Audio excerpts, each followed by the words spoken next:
প্রাপ্য তোমরা বুঝিয়ে দাও। দেখেন, একটা শান্তির সমাজ, একটা সমৃদ্ধ সমাজ, একটা মানবিক সমাজ গঠনের জন্য আল্লাহ তাআলা বেশি না, মাত্র তিনটা অর্ডার, তিনটা ভার্ডিক্ট তিনি জারি করেছেন। এক নাম্বার সুশাসন, ন্যায় বিচার। দুই নাম্বার ইহসান।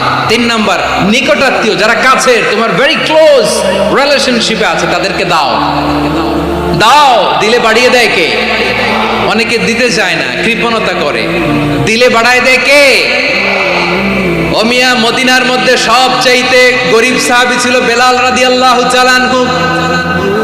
ওনার এন্টায়ার অ্যাসেট, সম্পদের পরিমাণ কতদূর জানেন? একটা লুঙ্গি। বেলাল রাদিয়াল্লাহু তাআলা আনহু, ওনার টোটাল ওয়েলথের এস্টিমেশন হচ্ছে মাত্র একটা লুঙ্গি।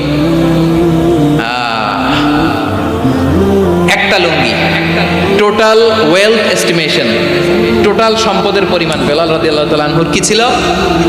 কথা বোঝে নাই বোধহয়, কি ছিল? ওই বেলাল রাদিয়াল্লাহু তাআলা আনহুকে বিষ্ণু ইসলাম বলেছেন, আনফিক ইয়া বেলাল, ও বেলাল তুমিও দাও। ওয়ালা তাখশা মিন যিল আরশি ইখলালা, আরশের অধিপতির তো কোনো ঘাটতি নাই, তুমি দিলে ওই আল্লাহ তোমারে বাড়ায় দিবে। এজন্য আমার প্রিয় ভাইয়েরা, দিলে কমে না, দিলে বাড়ে।